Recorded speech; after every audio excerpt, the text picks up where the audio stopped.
Tumsifu Yesu Kristo. Kwanza nichukue fursa hii kumshukuru Mwenyezi Mungu kwa kutupa nafasi ya kukutana hapa kwenye jambo hili muhimu. Lakini pili, nichukue fursa hii kutoa pole kwa familia ya Baba Askofu Mfumbusa, lakini kipekee nitoe pole kwa kanisa na viongozi wetu wote wa dini mlioko hapa, lakini pia nitoe pole kwa ujumla kwa wanakondoa, waumini wanakondoa, lakini Watanzania wote kwa ujumla. Kipekee tunamshukuru Mwenyezi Mungu kwa maisha ya Baba Askofu,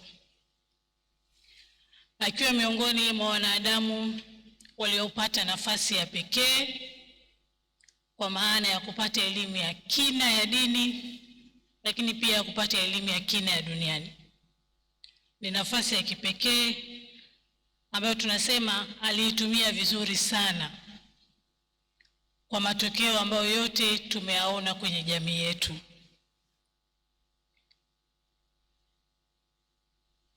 Sisi wanakondoa tunasema kikubwa tumepata kutoka kwake busara zake, hekima zake,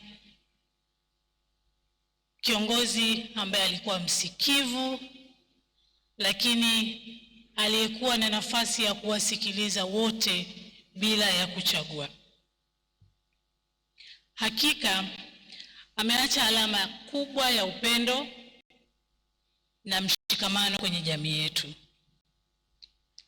na sisi tunasisitiza kuendeleza hilo: upendo miongoni mwetu, mshikamano miongoni mwetu.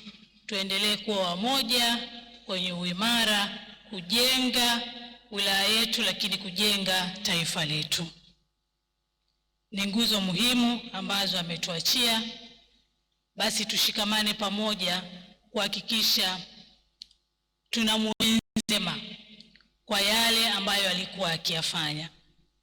Kipekee niendelee kutoa pole sana kwa wote ambao tumeguswa na msiba huu, lakini niseme tuendelee kwa umoja wetu kuyaenzi yale yote makubwa aliyotuachia.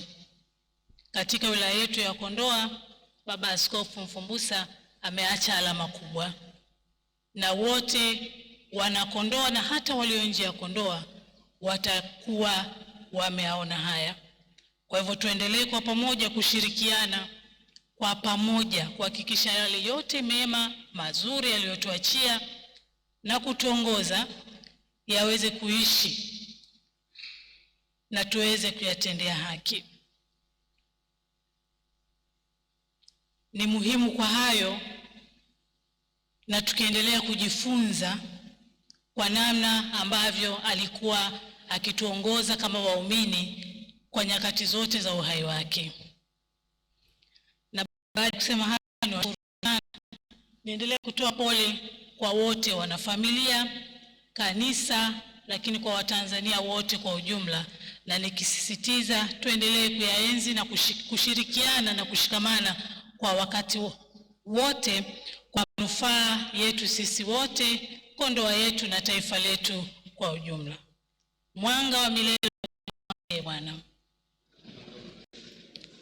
Apumzike kwa amani.